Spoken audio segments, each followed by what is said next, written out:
When I go to buy a car, I expect the salesman to know about the car he's selling me. If he gets in and he opens up the owner's manual and reads how to adjust the radio or whatever it is, I expect them to know the vehicle. Everyone's got a real estate story. Some are wins and some are total nightmares. We are here to give you the keys to what's really going on in Vancouver real estate, from what it actually takes to become a real estate agent to what it really costs to build a home, and all the stories in between. This is the real estate of things, where nothing is off the table and everything is negotiable.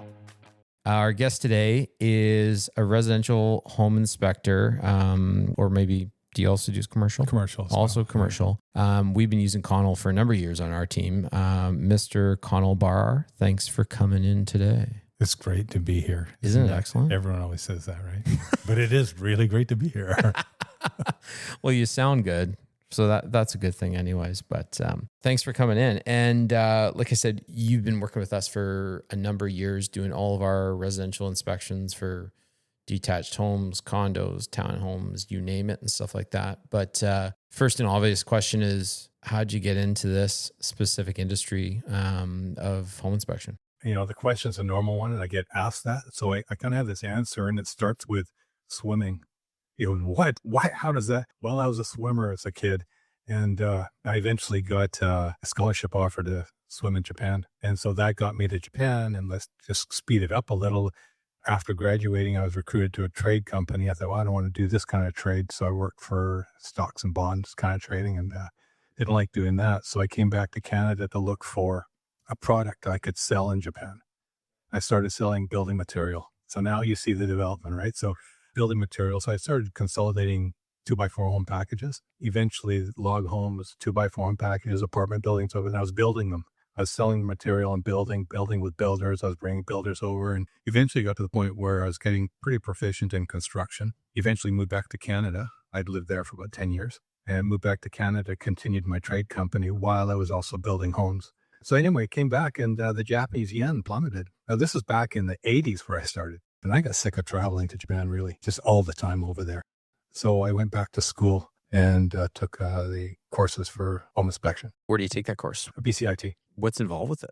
Well, now it's changed a lot. There's about 150 hours, probably 75 hours in class. It can be done in as short as maybe 3 months, 4 months, if you were to do everything at once and not have a job. But usually it's about a year in school. And then you get out and you have to have, that doesn't make you a home inspector, it gives you your education for being a home inspector. Then after that, you need to get some training, a lot of hours to become a licensed home inspector. Are you at that time shadowing a home inspector themselves, or are you shadowing a framer, a roofer, a plumber, an electrician? There wasn't too much shadowing. It's basically, okay, you know what you're doing, go do it. And so I went out, and I remember my first job. I just remember it. I remember going, oh my God, I'm going to see everything. I'm going to know everything. And I thought, wow, that was easy. And fortunately, it was a townhouse and it didn't have a lot of issues, but it was kind of you've got your education, you should be able to do it without much shadowing. Now you go through a lot of shadowing. For real estate agents, there's really no shadowing. You're kind of thrown into the fire quite a bit. And what is the process? I mean, you pull up on site. Normally, the listing agent to the property will provide access, or possibly even a seller, things like that. What's your process in terms of, not the extended long version, but what do you start with? What do you finish with? That kind of thing. And what goes on in the inspection? You'll find every inspector's kind of his own routine, and most of them will start outside. So I would do the exterior, then go up on the roof, and then come down. And if there's a crawl space, I like to cut that over with. So I put on my crawl space uniform and crawl around down there, then go inside. I usually start from the bottom, work my way up after doing a walk through the whole house just to see where the bathrooms, where the kitchens, and run a few things here and there, and then go down the bottom. And I like to start at the bottom, go up. Sometimes, when we had multiple offers, we'd have 2 or 3 inspectors on a house at the same time. During an open house, during showings. Also, there's so much going on, and sometimes, so at times like that, the inspectors will go, well, I'm going to start up, you start down, or we just trade off. And so we're not bumping into each other. Talking about the roofs and things like that, I've been the listing agent, obviously, on properties, and the home inspector shows up and there's a drone flying over the house, doing photos or doing video, things like that. Now, I know from experience working with you, you're not a drone guy. You like to actually get up on the roof. Where do you see the importance with physically being on the roof, inspecting it, with your own two eyes, as opposed to using some of these 4K drones and different things like that? Like, do you see that as the inspector using a drone? Are they kind of mailing it in, so to speak? Or are they just doing things differently? Or what's your take on that? Drones were not allowed to be used for a long time, but now they're permitted in our association. And I think there might have been a liability issue with that. That was one thing, but now inspectors are allowed to use them. And I think you have to do a course in order to use a drone. What I feel is I don't use a drone because I want to be on the roof. And I compare it to this. I ride a motorcycle, and when I'm riding along with just a skull cap on, just an open helmet, I can see everything from the left to the right. Just imagine that. You're out there, you see everything. You get into a car with all the blind spots. You turn your head, you look. You don't know if you've seen everything until you turn and look. And I feel that when you have a camera lens and you have to turn the lens back and forth to look around, you don't know if you've missed something until you've missed it. But when you're standing on a roof, you can see it all. So to me, I'd rather be on the roof. I mean, we've talked about this before on another recording we did, and when you deal with tenanted properties, right? And it was with Matt Greco doing photos, and there's two types of tenants, right? The ones that are amicable and kind of get it and it's processed, and then there's the tenants that are pretty rooted in that property. They don't want to go anywhere, or they just they don't want to be uprooted. Man, some of the pushback we've gotten for just access for home inspections, to have you come in and things like that, or the tenants are there and the place is an absolute disaster and all that kind of stuff, right? Yeah, they typically don't clean up for you, but one thing they do is you might be the enemy because you and everybody coming in is trying to get them out of their home. Me, I'm the guy that they go, oh, let's get that guy in. Let's tell him everything wrong with the place. See this knob? Every time you turn it, it clicks. Over here, they just show you the silliest things and try to make the biggest deal out of it. You look at usually the sump pump systems, which are the systems that pump the water out to the municipal systems and things like that. That's kind of the next thing you look at, usually found in the basements, that sort of thing. Yeah, so there's two kinds of pumps that you would have. So you get to a house and there's a really deep basement, new house. You look around and all you see is ranchers, old, like 50s ranchers and that. Well, they probably have their basement below the storm sewer line and below the sewer line. So in that case, any water or sewage down in the basement has to get up and out. So it's going to be pumped up and out, and two different pump systems, obviously one for each. And then there'll be a sump for the outside stormwater with a sump pump in it. And it'll pump it up to a shallow sump, which would collect the water from the roof. Generally don't want to send the roof water down to the foundation and pump it back up again. So that would go into a gravity sump. So yeah, the next thing I would do, if that sump pump is in the basement, we have an issue. Houses are new like that, they'd have sump and sump pump outside. But in the basement, you'd see the ejector pump, which is the wastewater. So that'll be usually under the stairs into the basement. Let's have a look at that. But you don't take that apart in a home inspection. Or you just run all the faucets and you listen for it to activate. And you hear the pump, it goes, tunk, a little vibration that's working properly. And that's the thing. I mean, again, I've been a listing agent on a property, and the buyers and the buyer's agents have had their home inspector come in and do a full inspection on the home. But then they've also had a mechanical or plumbing contractor come and do a sump pump inspection. How much importance is put on something like that? I mean, you know what you're looking at. You've been in the business long enough, that kind of thing. But do you think that's overkill, or do you think it's beneficial, especially if it's a big house, if it's a big basement, if it's an area by a creek or a stream or a lake or an ocean or something like that? We aren't responsible for checking the sump pump down in the bottom of a 12-foot sump outside. So we could run that. And the only way to really check that, if it's not raining and doing it on its own, is to reach into the sump and lift up on the floats and activate the pump to see if it works. And it's funny you should ask that, because I was just called to a place yesterday. The guy told me, I hear this alarm go off and I've checked all my smoke detectors and it's not the smoke detector, but it goes beep, beep, beep, and then it stops. And so I looked, and there's a panel there for a sump pump. And I said, let's have a look at your sump pump. So he went out, and even though that's not something I would do, it's due diligence to have a look when you hear something like that. So I put a hockey stick down, lifted up on the float, nothing happened, lifted up on the next float. So the sump pump was gone, and that was the sump pump alarm going off. So I went around to the ejector pump, and why don't you have a flood? I'm thinking. So we went around to the ejector pump under the stairs, and water was pouring underneath the house, going under the slab of the basement floor, and dumping into the lid of the ejector pump where the sewer goes. It was pouring, it was going through the little gaps around there into the box for the sewer, and the ejector pump for the sewer was pumping out the stormwater that was getting under the house. So he was saved by having that pump there. But to have a specific professional look at the sump system is beneficial. Yeah, it's a good idea. Plus, you want to know also, is there backup power for it? And so the whole sump system, it's pretty intricate. It's not just a matter of, does it run? You got 2 pumps down there, duplex system usually. One goes in the other, and one could be broken and the other one's still working. So you're out of the basement now. Now what do you inspect? I guess we're up to the kitchen area. I like to go in there, and I typically run the appliances, but we're not required to do appliances. You know what's funny is that first time I met you, you were inspecting one of my listings, which coincidentally was across the street here. And you probably don't remember it because you've inspected a bazillion places or whatever. I opened up for you and then let you do your thing. And like I say, it was a house directly across the street here. And I remember I walked in about 2 hours later just to check if you needed anything. You had all the appliances running. I kind of looked around and I go, was that you ran all the appliances? And you're like, yeah, well, I like to run them to make sure they're working, right? And I'll be honest, that was one of the things that kind of tipped me off, because that's when I started, when I was still on my own before Colin and before the team, that's when I started using you. Because I just had kind of used someone that I had searched and felt comfortable with. And it was actually a company who I used to use who did my home inspection when I was still in construction.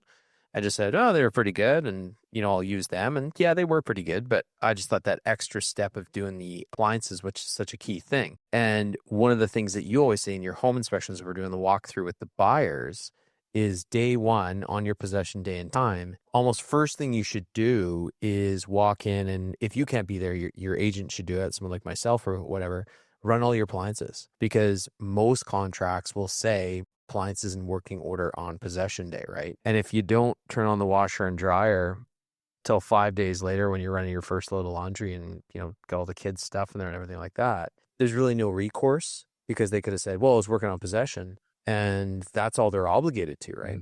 So it is something that comes up quite regularly in the industry. The wine fridge doesn't work, or the steam oven, or the basement beer fridge outside the home theater, and things like that. And they all cost money, and it's annoying to deal with. It's not a, massive thing that people are going to lose sleep on. But, if the kitchen stove range isn't working, it's 20 grand and people pull the fast one on you. You don't say anything about it, but you want to know, right? Your first meal there and you can't cook it. It's actually even more important when you're at a condo.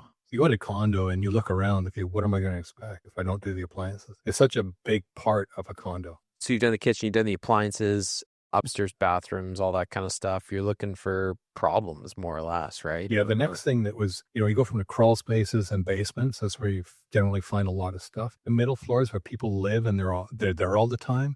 This thing doesn't work. Let's get it fixed, because they see it all the time, but out of sight, out of mind. So the next place is the attic. And once I get into the attic, then that's where I can see a lot of things that have just been brushed aside, or the person who did some repairs, typically electrical up there, they weren't an electrician, but they made it work. Kind of like they wanted to put a chandelier light in an area, so they've had a electrician go up there and run wire, and it's not done properly, possibly something like that would hang below the attic space, right? If they had an electrician go up there, pretty good chance it's done well. You ever seen some weird shit in the attic? I always see it. I always do. I got to tell you, back when, I don't know, it was like 15, 20 years ago, I opened a hatch, and it was the boys' bedroom. Oh, yeah. And he had his stash of Playboy up in there. Oh, yeah. Yeah, it's so funny. I mean, they don't have that anymore. Well, I guess they have them, but it's just not a thing anymore. We actually had one, and it was a listing I had, and it was out in Central Surrey, and gave access, met the buyer's agent there, and it's a good one. Gave the buyer's access, and the agent was there, so I met him and just said, okay, here's, everything is, and the hot water and this and that and everything, right? And the buyers were actually a church. So it was a priest and his family being relocated from, I think, back east somewhere. And they were going to be the buyers, and the church was going to purchase the home, and the priest was going to live there, right, with his family and everything. So I let the agent take over, and, sometimes I'll stay at the home inspection for the entire process if the other agent can't be there, or if our clients want to, things like that. In this case, the clients were like, no, it's fine. As long as there's a buyer's agent present, you can take off.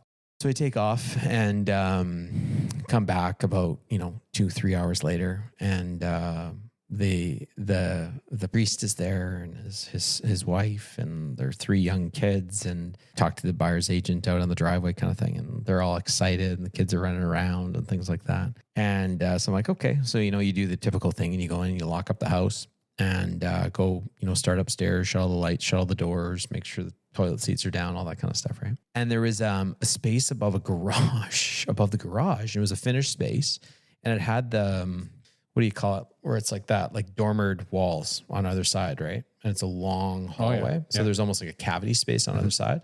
And they had these little doors, like the door to Hogwarts or something like that, right? And the doors were wide open, right? And I look inside, shut off the light, and there's a stack of Playboys. They were everywhere. The buyers have so the buyers' kids have been up in this playroom, discovered the Playboys. I went, holy shit.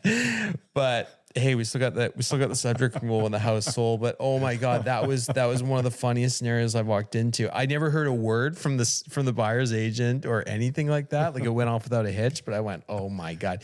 And these Playboys were from the 60s. So I don't even think they were there from our clients. Previous people, I think they were like generations ago in the house or something like that. And these kids discovered the things. But that was a pretty good one. Some of the, we go on that topic forever, I guess, because you do find a lot of that sort of stuff. One of the most common things, I mean, you talked about some, bad electrical work or something like that you'll see in an attic. It's a lot of rodent stuff. And you've talked about that at home inspections, and it's good for people to know too, especially when you have trees around a house in an area of North Vancouver, things like that. And you have branches extending to kind of to the gutters and over the roof and things like that. That's where these little guys, they love to climb up there and get in and burrow, and they want to be where it's warm, obviously, right? But that's probably the most common thing you see is rodents in an attic space, right? And is it, I mean, everyone's different, right, in how they interpret it. Is that a major concern, or is it more just to get pest control person before the possession to say, or right when you move in? When you see droppings, they're dropping from a rodent, they'll look the same after a week as it does for 5 years. So you can't really tell by looking at the droppings whether it's fresh or not. Sometimes you'll see urine on the vapor barrier, and okay, well, that's pretty fresh because that would have evaporated. So in that case, you could say it seems to be current. But first thing is to remember that a home inspector is not a pest control detective. So we're not there to find that. But if we see it, we're going to bring it to the client's attention. And then what I'll always do is, well, how's it getting in? Let's add a little bit more help to this, and let's show them the access. I'm up on the roof. I might as well look, and you're to pay somebody else to go up and look.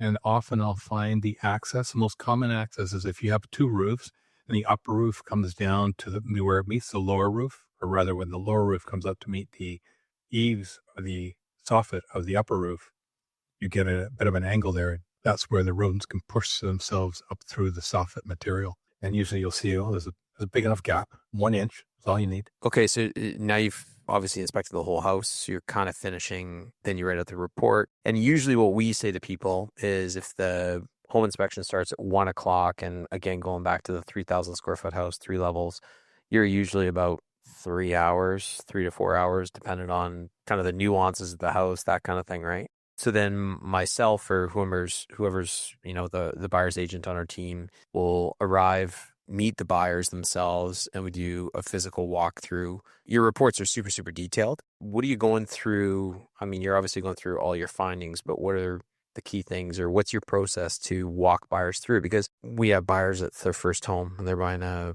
condo, and it's, the biggest purchase obviously of their lives. And then you have a person buying their third home in Whistler or something like that. And, you get a thicker skin to anything as you go on with it in terms of buying and selling real estate. And some people, sometimes it shocks me on things you've discovered and they're like, oh, it's not that big of a deal. And I'm thinking, oh my God, got to address that, right? But what's your process? What's kind of the language you're using and that kind of thing? First thing I want to know is, I don't ask directly, but what is the sophistication of the buyer? Is he a builder, or is it a first-time home buyer like you mentioned?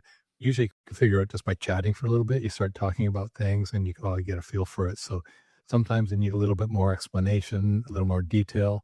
Sometimes they just wonder what the fact is. They don't care how it got there, just what's the fact. Each one of my walkthroughs is going to be geared for the client.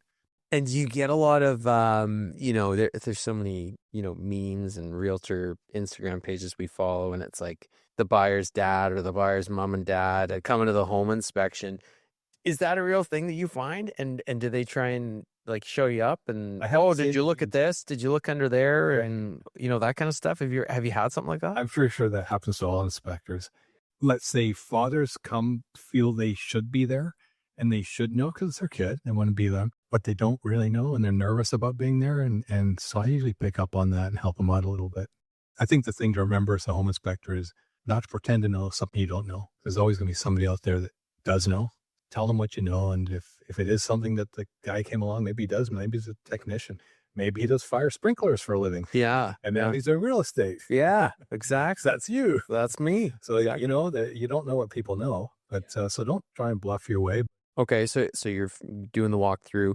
There's a million things to point out, from very tiny to very large. We've had home inspections and our clients have walked away on findings that you've had, and rightfully so. They've been absolutely massive issues and you address them. But how do you kind of navigate that to not scare the shit out of buyers, but also make them very aware of, this is something to be aware of. This could be a big issue. Yeah. So there's various levels of comfort, as you were saying, with different problems in a house. And I explain the issue, and I feel I've done a pretty good job of giving the magnitude of the issue. And let's just say this is a serious one. And if the client isn't getting it, and I can see that there's, okay, well, what else is there anything like serious wrong? Then I will stay on the topic. I can keep talking about it until I understand that they do understand their magnification of what I've talked about.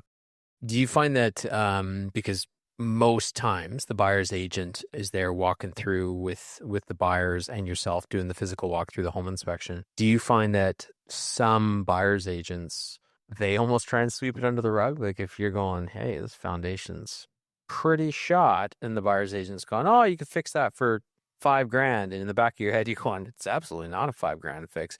Do you see that a lot? And I mean, you've been brought in, recommended in most cases by the buyer's agent, but you have obviously a duty and a job and to do, and so that they can feel good and know and understand what they're buying. But do you ever see that with buyer's agents where they're kind of trying to make an issue smaller than it actually is? Yeah, maybe a couple times a week that'll happen.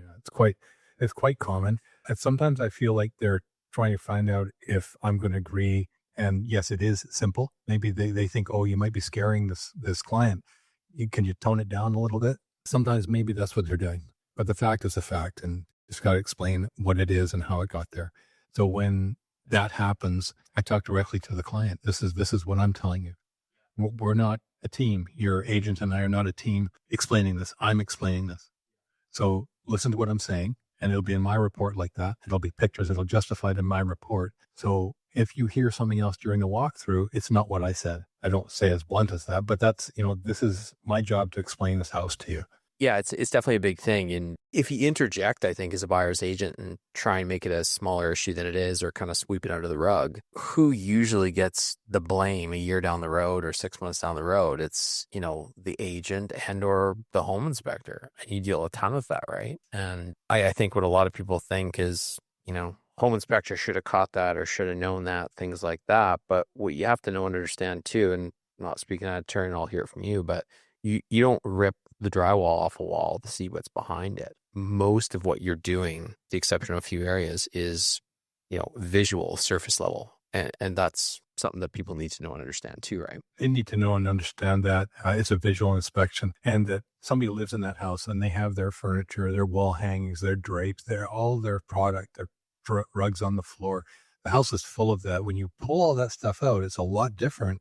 If you're in the basement and there was suitcases and ping pong tables piled up against a wall, we can't start moving somebody else's stuff around. The person who owns that house is the seller, not me, the inspector, and not you, the buyer. We can't start moving their stuff around. So it's limited to what I can see on that day. And every inspector, they're limited to what they can see. Yeah, right. You touched on it actually.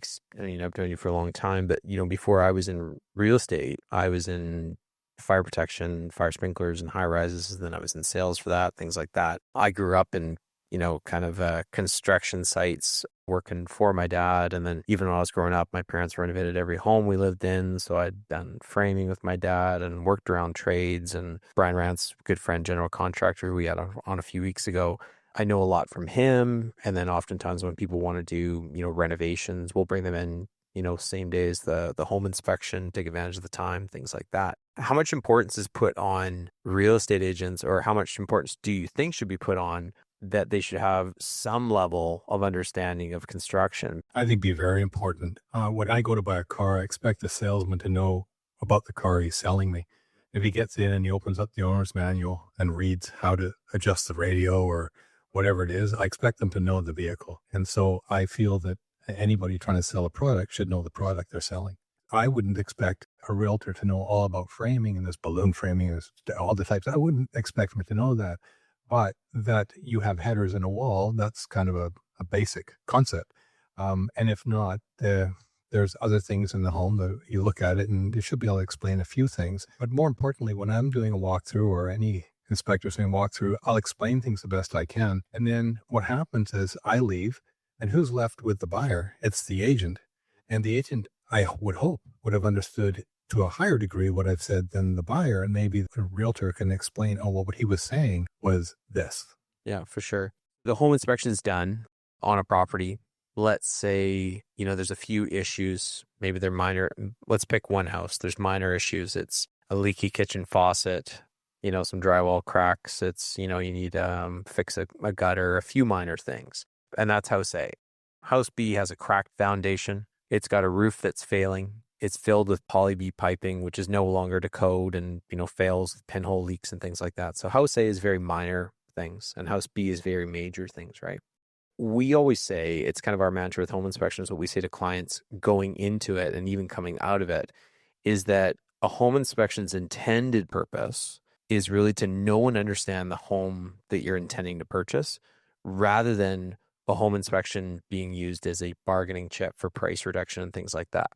Now on house A, like I say, if they're minor issues, if they're minor problems, kind of what I call Home Depot repairs or things that could be easily done by most homeowners, that's, like I say, to know and understand. But when it comes to major things, major dollars, foundation, roof, things like that, those are cause to have potentially further negotiations with finding a middle ground to make sure that everyone feels good about the transaction, obviously. You always get people ask costs. I mean, that's what people want to know. We bring up issues and, how much? Well, but we can't talk about anything to do with cost. I might be able to say, well, I just had a roof done the similar size and it cost me $40,000 or some comment like that. But I couldn't say the price of something on this home is going to cost this much. Stay away from that completely. Clients always want to know that. And then the best thing for them to do is to take the report and then find a contractor and get a real price, not just a rough guess from somebody who doesn't do it for a living. Exactly. Bring in a professional in that field to know and understand, to get hard numbers, because your job is to be, the eyes for what you can see, know and understand based on your expertise, and to pass that on to a buyer. But you're not a general contractor. You're not a framer, a plumber, things like that. Yeah. Although you have a ton of experience in it, like you said. Yeah, we don't price it out. I wouldn't know what it costs. Yeah, exactly. Within your industry and in comparison to real estate, we have pretty darn low barrier to entry, right? As long as you're 21, as long as you're not a criminal, and as long as you take the real estate course and you pass and you do your, basic criteria to become a realtor, you're a realtor, right? Here I am. I can buy, sell real estate in British Columbia. You touched on BCIC course, some hours or a lot of hours. Do you think that there's too low of a barrier to entry for the profession of home inspectors? And do you think there should be greater schooling in it? I think that the home inspection business is better served by inspectors who have background in construction. In renovation would be the best, you're a home renovator, because what happens there is you rip a wall apart and you see the problem and you go, oh, I know what caused that problem. Now I'm going to fix it. New construction, just build it correctly the first time. And you're not really dealing with problems. So before actually going to BCIT or doing any of the other courses, I believe it's much more valuable to have a lot of on-hands experience and hit this with experience. Then you go get all the knowledge that you can't get in the field. There's just too many categories to be in all the different sub trades and learn them all. So then you go to the school. Then the next part is experience after you get out, because I learn every day something. And after 26 years of learning something every day, that's a lot of somethings. So you become better and better and better as time goes on. When we're listing agents on properties and we reach, accepted offer, they want to do a pre-inspection or whatever the inspection might be, in my opinion, there's not too much for sellers to prepare for in terms of a home inspection, right? Other than have your lights on. Maybe you're home, maybe you're not. Maybe ask your tenants to help you. I could give a list of sellers if I could do that. Yeah. What are some of those Well, things? the places we need to go, we have to see the electric panel. We can't have shelves in front of it. And if there are, we're not allowed to move the shelf, which means we can't see the panel. If we can't see the panel, okay, we say we couldn't, well, we can see the panel. We can't open it to look at the wiring inside. Then we have to write it, well, we couldn't see the panel. That doesn't do anybody any service. It was easier for the inspector because you didn't have to put a screwdriver and take it up. But if everything's accessible to the home inspector, be able to get at the furnace and remove the cover and get at the water heater, see the water heater, all sides of the water heater. The main water shutoff is something that is often hidden underneath boxes, underneath the stairs somewhere. It'd be nice to be able to have a nice path to that.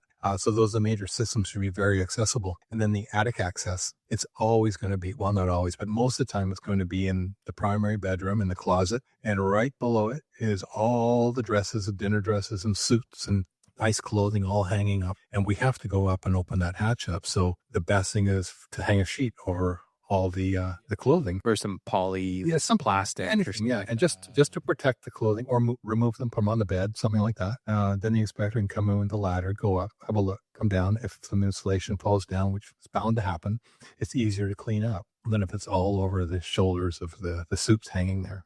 So inspections, I mean, if we have clients looking at a detached home here on the North Shore and it's, 20-year-old home and families live there, original owners, taking care of it, good maintenance, things like that. We always recommend doing a home inspection, which undoubtedly always finds things. And like I said, some of them can be Home Depot fixes and P-traps and a broken gutter or a cracked window and, things that come with common wear and tear in a home. The question that we get asked quite a bit when we sell condos, townhomes is A, do I need a home inspection?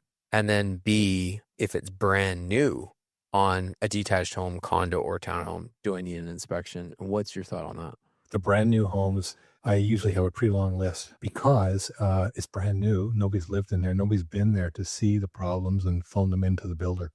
So sometimes they're deficiency. For example, you have the trim around the window and they didn't paint one end of it. And they've got the open grain there that they can rot faster. So put some primer on there and paint it. Sometimes it's little things like that, but often the roofer left a 2x4 nailed to the roof so he could stand on it, but forgot to go back and take it off. So I do find a lot of things in brand new homes.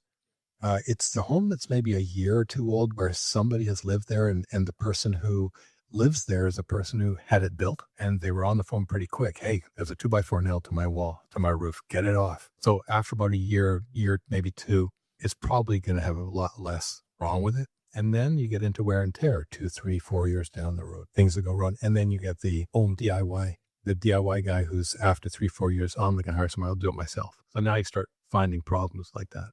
Condos and townhouses, yeah, just like houses, they share a wall. So there's no reason not to get a home inspection on a townhouse. Condos, if you're not going to do the appliances and it's a concrete high-rise, you're way at the top. There's more information that I'm giving. I'm teaching the buyer. And a lot of times the condos, the smaller ones, are first-time home buyers. They don't understand what the lint trap is on a washing machine. Everybody knows what it is in a dryer, but what's this for? And it'll get left. The secondary lint trap on a dryer.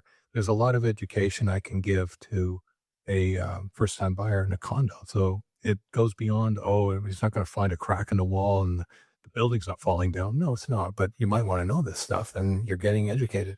Exactly. Like you say, for first-time home buyers, it's a little bit of, hand holding and helping them know and understand what home ownership is and things like lint traps and things like that, and where they might know where their electrical panel is in the unit, things like that they need to know and understand. Smoke alarms, all those kinds of things. What goes into, I do the roof, high rises, you don't really get on the roofs anymore, but the low rises up on the roof. And Parking, go to the parking area, storage lockers, parking, check that out. And what you want to know in a condo is, okay, maybe my unit's fine, but is Strata come up with a bill, special levy, that I'm going to have to pay $20,000 to?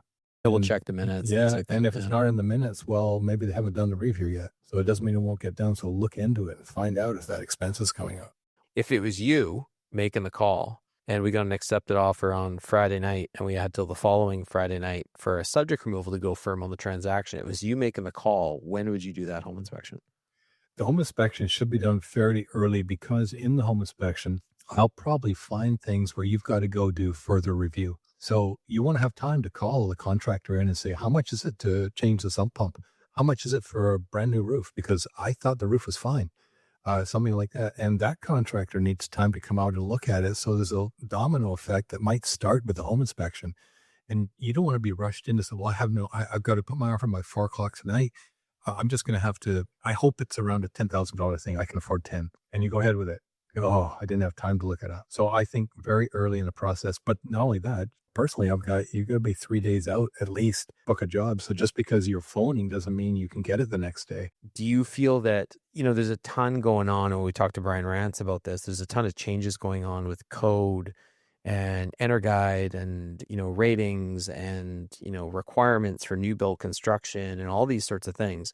Do you think that homes today are built better than they were 50, 60, 70, 80 years ago? I have a rule of thumb that I've kind of referred to every now and then, but let me first mention that you mentioned the word code, and a home inspector does not inspect to code. Just everybody has to know that. So if you were to move into a home and say, see that, it's not to code, well, maybe it's not, but we inspect houses that are 120 years old up until brand new. So if we were to inspect the code, then we would have had to know the code for every single era that we inspect, and you can't do that. So we're not code inspectors, but that really wasn't your point. Eras. As we go through the construction eras, we get up to different eras, such as during the war. Well, houses weren't built with that much extravagance. So you have copper, for example. They needed copper for other things. So they would make the pipes and the walls thinner. You have thin-walled copper, which isn't usually around, and by now it's kind of failed and been ripped out of the house. But the copper used in 1946, 47, 45, 44, and around after the war, World War II, I mean, it wasn't very good. Then you get into the 50s and 60s where it's not bad. Then I find that the oil crisis came into play, and things, people started looking for ways to do things cheaper and smaller and cheaper and save a buck. And so all these products came onto the market that would be cheaper and easier to use. ABS pipe is still used today, but for example, it was cast iron and copper, and you had a bell and spigot joint, you had lead pouring in and oakum in there and all this weird stuff you had to do. You get ABS pipe, a bit of glue, female male fitting, done. It's still used today. Great. That actually changed. It used to be really heavy stuff, but now it's got little air pockets, so it's lighter. But then they came out within the late 80s, this polybutylene pipe. So they got poly B, yeah. And that went until it started failing mid-90s, and then it got banned around the end of the 90s. That era there where the piping wasn't any good. Electrical, go back to the 70s, copper got really expensive. So aluminum was a good option. Well, aluminum and copper are dissimilar metals. You got galvanic reaction occurring, and you get corrosion between the two. And corrosion between two metals that are conducting electricity causes arcing, and arcing causes fires.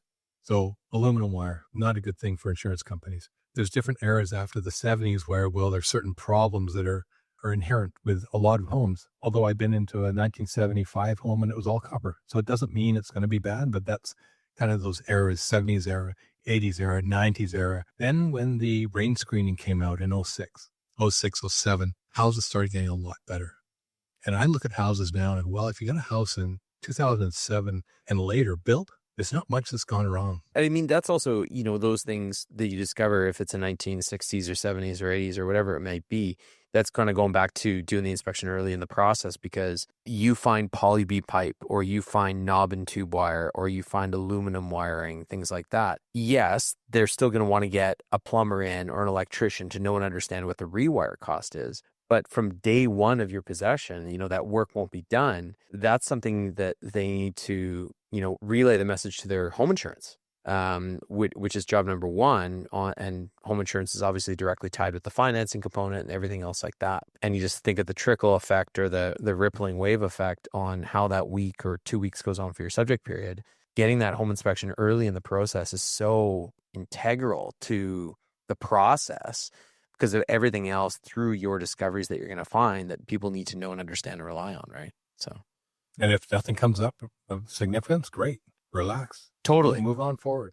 If you were to give a homeowner advice, whether they're, before they go firm on the purchase of a home, or even if they're just living in the home and you run into them and they ask for some advice on what they should do to make sure that they're keeping their home in the best condition possible. And it's kind of a big blanket question, but what would that recommendation be when the time comes to sell the house? What can they and should they be doing throughout their ownership time to protect their investment? Excellent question. Yeah. When I get into a home and I see a little old lady come out in her walker, that house is probably going to be pretty good because she hasn't done her own wiring and her own plumbing and her own whatever. And she's hired people. Not always, but that's a pretty good rule of thumb. And I get out there, I look at beautiful plumbing under the sink. Everything's done right. No shortcuts.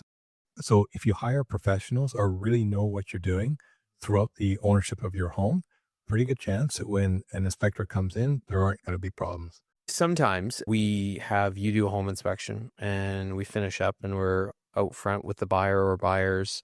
And we say, thanks very much, Conall. And you get in your vehicle and you drive off. And if the home inspection didn't go great, let's say, and there was a number of, kind of red flag or alarming issues that were brought up because they're real issues and, dollars and cents could be quite high on those items. I've been asked the question, would you buy this house? I would say the longer I go in the business and the way that we add value to our clients is just, being honest, right? And not trying to hide issues or trying to sugarcoat them or anything like that. I give them the honest truth and say, well, these are real costs, whether it's $2,000 or $5,000 or $50,000. And, what's our purchase price here? Is it way below, is it a steal of a deal? And does putting, say, $50,000 in to fix an item that is needing to be addressed, does that still make financial sense? I never give the answer yes or no. You got to provide context with it. Vancouver loves pools at houses. I don't. Yeah. And what's the reason for that? Is it much like we're talking, you're not a dedicated professional It would be a whole other thing, or is license to do something like that? If pool equipment, there's a lot of pool inspectors out there, especially in the West Van, North Van area, a lot of swimming pools out here. So there's a lot of companies driving around that do that. And plus, it takes a long time. And you start adding that onto our home inspection time. We just aren't given that much time to do a home inspection. One question, historical homes. There's some home inspectors that, specialize in historical homes. Is that a myth, or is there something to that with inspecting historical homes? I would expect. I don't think that you really should specialize in one era, but you may like them. I love old homes. I just love being in them. When you look at modern homes and all the intricacies that can go into a modern home, and then you look at a 1910 home that's a survivor, there's not much there. So to specialize in something that doesn't have much there versus something with heat pumps and all sorts of different heating systems and specialized thermostats and that. How do listeners reach you? Where can they find you? So it's 604-838-2277. That spells bar. 838-BAR. Yeah.